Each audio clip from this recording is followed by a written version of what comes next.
নাভির নিচে প্যান্ট পরা থাকলে কি নামাজ হবে? মৃত ব্যক্তির ব্যবহার করা ফোন দিয়ে যদি স্ত্রী কোরআন শরীফ পড়েন, রেকর্ড করা কোরআন শুনেন এবং ইসলামিক ভিডিও দেখেন, এতে কি তার মৃত স্বামীর সওয়াব হবে? তদ্রূপ যদি গান বা অন্যান্য ভিডিও দেখা হয়, এতে কি মৃতের গুনাহ হবে? আমাদের দেশে সচরাচর দেখা যায় মৃত ব্যক্তিকে গোসল দেওয়ার পর গোসল দেওয়ার স্থানে ৪১ দিন পর্যন্ত কাউকে যেতে মানা করা হয়। সেখানে সন্ধ্যাবেলা ৪১ দিন পর্যন্ত আগরবাতি বা মোমবাতি জ্বালানো হয়। এটা কি শরীয়ত সম্মত? এক ব্যক্তি তার স্ত্রীকে প্রহার করছিল, এ সময় রাগে অথবা দুঃখে স্ত্রী স্বামীকে বাবা ডেকে ফেলেছে, এতে কি তাদের মধ্যে বিচ্ছেদ হয়ে যাবে? আমি একজন দর্জি, মহিলাদের পোশাক তৈরি করি। আমি যদি কোনো মহিলাকে তার ইচ্ছা মতো ডিজাইন জামা বানিয়ে দেই আর সে যদি সেটা পরে বেগানা পুরুষের সামনে যায়, দেখি আমার পাপ হবে? দুশ্চিন্তা থেকে মুক্তির উপায় কি? ফজরের সালাত পড়ার চেষ্টা করি, কিন্তু ফজরের সালাতের সময় জাগ্রত হতে পারি না। কিভাবে ফজরের সালাতের সময় উঠতে পারবো, এ বিষয়ে আপনার পরামর্শ চাই। রাসূল সাল্লাল্লাহু আলাইহি সাল্লাম গরুর মাংস খেয়েছেন কিনা, এ ব্যাপারে বেশ বিতর্ক চলছে। তিনি কি গরুর মাংস খেয়েছেন? চলুন আপনাদের গুরুত্বপূর্ণ প্রশ্নগুলোর উত্তর দেওয়ার আলোকিত ভুবনে প্রবেশ করি।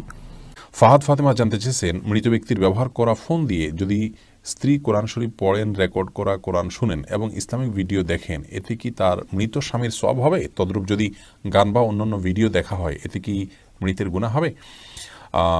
বোন ভাই ফাহাদ, মৃত ব্যক্তির ফোন দিয়ে তেলাওয়াত করলেই মৃত ব্যক্তির সওয়াব পাবেন, ব্যাপারটি এমন নয়। বাকি মৃত ব্যক্তি যদি এমন কিছু রেখে যান যেটির কারণে অন্য আরেকজন নেক কাজের পথে যান, যেমন কথার কথা তিনি একটা কোরআন রেখে যান, এই কোরআন কেউ তেলাওয়াত করলো, তিনি কোরআনটা কিনে রেখে গেছেন তেলাওয়াতের জন্য, তাহলে তিনি সওয়াব পাবেন। তো মোবাইল তিনি রেখে গেছেন, এই মোবাইল রাখলেই যেটাতে কোরআন তেলাওয়াত করতে হবে এমন তো নয়। এটাতে কেউ কোরআন ডাউনলোড করে পড়ছেন, তেলাওয়াত করছেন, এটি যিনি তেলাওয়াত করছেন তার সওয়াব হবে। আর হ্যাঁ, যে ব্যক্তি মোবাইলটা রেখে গেলেন তিনি তার জন্য সহায়কের ভূমিকা থাকলেন, সেই হিসাবে আল্লাহ তাআলা তাকেও সওয়াব দিবেন, আশা করা যেতে পারে। আশরাফুল হক শুভ, আপনি জানতে চেয়েছেন, আমাদের দেশে সচরাচর দেখা যায় মৃত ব্যক্তিকে গোসল দেওয়ার পর গোসল দেওয়ার স্থানে ৪১ দিন পর্যন্ত কাউকে যেতে মানা করা হয়। সেখানে সন্ধ্যাবেলা ৪১ দিন পর্যন্ত আগরবাতি বা মোমবাতি জ্বালানো হয়। এটা কি শরীয়ত সম্মত?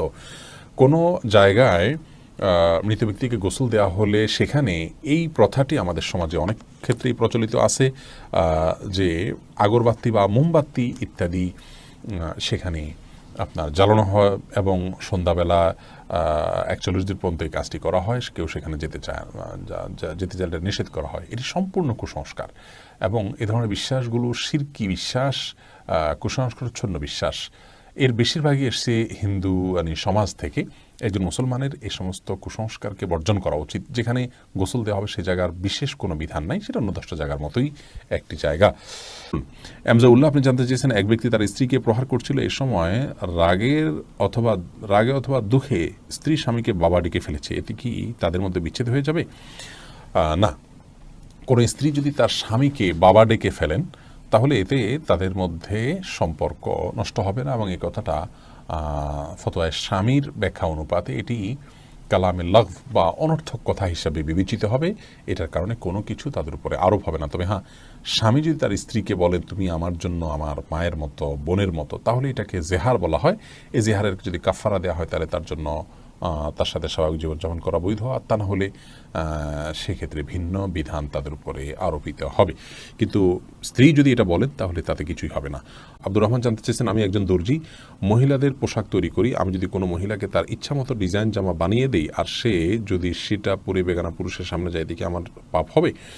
যদি এমন হয় যে পোশাকটা বানানোই হচ্ছে পাপের কাজের জন্য, আপনি জানেন, তাহলে সেক্ষেত্রে তাকে সহায়তা হবে তার সেটা তৈরি করে দিলে। সেজন্য এটি তৈরি করার ক্ষেত্রে আপনি ডিনাই করা উচিত, এতটুকু এখতিয়ার অধিকার আপনার থাকা উচিত, এবং ইমানি গায়রত যেটাকে বলে, ইমানি আত্মসম্মান বোধ, সেটা আপনার থাকা উচিত। আর যদি এই লেভেলের সমস্যা না হয়, বরং এটা তিনি বাসায় পড়তে পারেন, তার স্বামীর সামনে পড়তে পারেন, বাহিরে পড়তে পারেন, কি করবেন আপনি জানেন না, তাহলে আপনি খুঁচিয়ে তাকে জিজ্ঞেস করার কোনো প্রয়োজন নেই, এবং এর কারণে আপনার গুনাহ হবে না। তিনি যদি এটাকে অন্যায় কাজে ব্যবহার করেন, ইনশাআল্লাহ আপনার গুনাহ হবে না। জাকারিয়া হাসান জানতে চেয়েছেন, দুশ্চিন্তা থেকে মুক্তির উপায় কি? দুশ্চিন্তা থেকে মুক্তির সর্বপ্রধান উপায় হলো আল্লাহ রাব্বুল আলামিনের সাথে কথা বলা। মানুষ দুশ্চিন্তাগ্রস্ত অবস্থায় যদি কোনো শক্তিশালী কোনো ব্যক্তির সাথে শেয়ার করতে পারেন, তাহলে কিছুটা নির্ভার ফিল করেন। আর আল্লাহ রাব্বুল আলামিনের চাইতে শক্তি ধরার কেউ নেই, তিনি কাদির, সব কিছু করতে তিনি সক্ষম। অতএব আপনার দুশ্চিন্তা দূর করবার জন্য আল্লাহর সাথে কথা বলুন, সলাতে চলে যান, বিশেষ করে সিজদায় গিয়ে আল্লাহর সাথে দীর্ঘ সময় কথা বলুন, তাহাজ্জুদে উঠে যান এবং আল্লাহর সাথে কথা বলুন। কোরআনে কারীমে বিভিন্ন অংশ আপনি তেলাওয়াত করুন খুব ধীরে ধীরে, তেলাওয়াত শুনুন খুব ধীরে ধীরে, দেখবেন ইনশাআল্লাহ অন্তরের মধ্যে আপনি প্রশান্তি অনুভব করবেন। আলা বিযিক্রিল্লাহি তাতমাইন্নুল কুলুব, আল্লাহ বলেছেন অন্তর প্রশান্ত হয় আল্লাহর স্মরণে। অতএব আল্লাহর স্মরণ করা মুখে, অন্তরে, কোরআন তেলাওয়াতের মাধ্যমে, সলাতের মাধ্যমে, এগুলোর মাধ্যমে ঈমানদারের অন্তরকে আল্লাহ তাআলা প্রশান্ত করে থাকেন। আল্লাহর দিকে যত বেশি ধাবিত হবেন, যত আল্লাহর সাথে সম্পর্ক গাঢ় করবেন, যত আল্লাহর সাথে সম্পর্ক নিবিড় করবেন, যত আল্লাহর সাথে কথা বলবেন, তত বেশি ইনশাআল্লাহ বিদিনা দেখবেন অন্তর প্রশান্ত হবে এবং দুশ্চিন্তা থেকে আপনি রক্ষা পাবেন। দুশ্চিন্তা, এটাকে অনেক সালাফ বলেছেন জুনদুম মিন জুনুদিল্লাহ, আল্লাহ তাআলার বাহিনী সমূহের মধ্যে থেকে একটা বাহিনী। দুশ্চিন্তা, এটা দিয়ে আল্লাহ রাব্বুল আলামিন অনেক মানুষকে শাস্তি দিয়ে থাকেন, অনেককে পরীক্ষা করে থাকেন। অতএব এইরকম পরিস্থিতিতে আল্লাহর কাছেই রুজু হওয়া, এটাই হলো সবচেয়ে বড় উপায়। অতএব ভরসা আল্লাহ তাআলার প্রতি করা এবং আল্লাহর দিকে রুজু হওয়া, আল্লাহর দিকে ধাবিত হওয়া, এটা হলো দুশ্চিন্তা দূরের সবচেয়ে বড় উপায়। যে ব্যক্তি আল্লাহর প্রতি তাওয়াক্কুল করবেন, তাকে খুব বেশি দুশ্চিন্তা গ্রাস করার কথা নয়। আল্লাহর উপর ভরসা করবে ইমানদার, যে ইনশাআল্লাহ আমার অভিভাবক আল্লাহ তাআলা, তিনি দেখছেন, তিনি দেখবেন। এটি যখন করবেন ইনশাআল্লাহ আপনার মধ্যে আস্থা জায়গাটা তৈরি হবে। যদি কোনো মানুষ তার তাওহীদ খুব মজবুত থাকে, আল্লাহর প্রতি আস্থা এবং ভরসা তার খুব মজবুত থাকে, তিনি জানেন যে আল্লাহ ছাড়া কেউ ক্ষতি করার কোনো ক্ষমতা রাখেন না, আর আল্লাহ যা লিখেছেন তা খণ্ডাবার করার ক্ষমতা নেই, এই বিশ্বাস যদি কারো মজবুত থাকে, তাহলে কোনো পেরেশানিতে তিনি খুব বেশি ভেঙে পড়ার কথা নয়। যার ঈমান যত মজবুত, তিনি তত পেরেশানিতে শক্ত থাকতে পারেন। আল্লাহ তাআলা আমাদেরকে সহজ করুন এবং সহায় করুন। আব্দুল্লাহ জানতে চেয়েছেন, ফজরের সালাত পড়ার চেষ্টা করি, কিন্তু ফজরের সালাতের সময় জাগ্রত হতে পারি না, কিভাবে ফজরের সালাতের সময় উঠতে পারবো, এই বিষয়ে আপনার পরামর্শ চাই। ভাই আব্দুল্লাহ, এটি অত্যন্ত গুরুত্বপূর্ণ একটি প্রশ্ন। আমাদের অনেক ভাই বোন আছেন যারা ফজরের সালাত পড়ার জন্য অত্যন্ত চেষ্টা করেন এবং তাদের পূর্ণ আন্তরিকতা আছে, কিন্তু হয়ে ওঠে না, এবং গোটা মাসে 2, 4, 5, 7 দিনের বেশি তারা ফজরের সালাত মসজিদে জামাতের সাথে পড়তে পারেন না, কিংবা ওয়াক্ত মতো পড়তেই পারেন না। কিভাবে আমরা ফজরের সালাত পড়তে পারি? এর জন্য আমরা সর্বপ্রথম যে বিষয় বলবো তা হলো সুন্নাহ লাইফস্টাইল ফলো করতে হবে। সুন্নাহ লাইফস্টাইল ফলো করলে ইনশাআল্লাহ ইসলামের সমস্ত নির্দেশগুলো মানা, আল্লাহর সমস্ত নির্দেশগুলো মানা আমাদের জন্য সহজ হবে ইনশাআল্লাহ বিইذনিল্লাহ। সুন্নাহ লাইফস্টাইল বলতে আমি এই জায়গাতে যেটি বোঝাতে চাচ্ছি তা হলো, আপনি রাতে খুব তাড়াতাড়ি শুয়ে পড়বেন এবং খাবার এটি এশার আগে গ্রহণ করবেন। নবী আলাইহিস সালাম এশার আগে খাবার গ্রহণ করতেন। অতএব এশার আগে খাবার গ্রহণ করার পর এশার সালাতের পর যখন আপনি শুয়ে যাবেন খুব দ্রুত, তাহলে ইনশাআল্লাহ ভোরে ওঠা আপনার জন্য সহজ হবে। আমাদের অনেক ভাইরা অভিযোগ করেন যে তারা এশার পর তাড়াতাড়ি শোয়ার পরও ঘুম আসে না, এপাশ ওপাশ করতে করতে 12টা 1টা বেজে যায়। এটার একটা কারণ হলো যে আমরা যখন মোবাইলের টিপাটিপিতে ব্যস্ত থাকি, বিশেষ করে ফেসবুকেতে ব্যস্ত থাকি, সেখানে সিরিয়াস কোনো ইস্যু থাকে বা কোনো নাটকের সিরিয়াস কোনো দৃশ্য আমরা দেখি, কিংবা কোনো আপনার সিরিয়াস রাজনৈতিক টক শো আমরা দেখি, যেটাতে আমাদের চিন্তাগুলো জাগ্রত হয়, আমাদের আমরা খুব চিন্তিত হয়ে পড়ি বা খুব ভাবনার জগতে হাবুডুবু খাই আমরা। এক কথায় আমাদের যে ঘুমের যে একটা পরিবেশ থাকে নিজের ভেতরে, সেটা থাকে না, বরং আমরা সম্পূর্ণ আপনার সচেতন থাকি। এই অবস্থা থেকে ঘুমের মোডে যেতে আমাদের যথেষ্ট সময় লাগে। তো এই জন্য এশার পরে কোনো প্রকার টেলিভিশনে, কোনো সোশ্যাল মিডিয়াতে, ফেসবুক ইত্যাদিতে মোবাইল টিপাটিপিতে সময় দেওয়া যাবে না। আপনি যদি এটি করতে পারেন, ইনশাআল্লাহ স্বয়ংক্রিয়ভাবে আপনার জন্য ফজরের সালাত পড়া সহজ হবে। আর যত মোবাইল টিপাটিপি আছে, যত কাজ আছে, এগুলো এশার আগে শেষ করুন, এশার পরে এগুলো করবেন না। বিশেষ করে শুইতে যাওয়ার আগে যদি আপনি মোবাইল টিপাটিপি করেন বা মোবাইল টিপাটিপি করেন, তাহলে আপনি মোবাইলের যে বিষয়গুলো দেখছেন সেগুলোর কারণে, বা মোবাইলের যে লাইট আপনার চোখে পড়ে সেগুলোর কারণেই ঘুমের মুহূর্তে আসা, এটা আপনার জন্য কষ্টকর হবে। অতএব সুন্নাহ লাইফস্টাইলের মধ্যে আমাদের জন্য স্বাস্থ্যের সুরক্ষা আছে, এর মধ্যে আমাদের ফজরের সালাত পড়া আমাদের জন্য সহায়ক হবে ইনশাআল্লাহ বিইذনিল্লাহ। এটি করতে হবে। এর পাশাপাশি আজকাল মোবাইলে অ্যালার্ম রিংয়ের ব্যবস্থা আছে, অ্যালার্ম রিংয়ের ব্যবস্থা আমরা করব। অনেকে অ্যালার্ম দেওয়ার পরেও মোবাইলের অ্যালার্ম বন্ধ করে আবার শুয়ে পড়েন, টের পান না। তো দূরে মোবাইল রেখে দিবেন। প্রয়োজনে যিনি সালাত আদায় করেন ফজরের, তার সাথে যোগাযোগ করে তাকে বলবেন আপনি তাকে কল দেওয়ার জন্য, তিনি কল দিবেন 1 বার 2 বার 3 বার। এভাবে যদি আপনি চেষ্টা করেন, ফজরের পরে ঘুমাবেন না, দুপুরে কায়লুলা করবেন, যেটি সুন্নাহ, এই সুন্নাহ লাইফস্টাইল যদি আপনি ফলো করেন, ইনশাআল্লাহ বিইذনিল্লাহ ফজরের সালাত পড়া আমাদের জন্য সহজ হবে।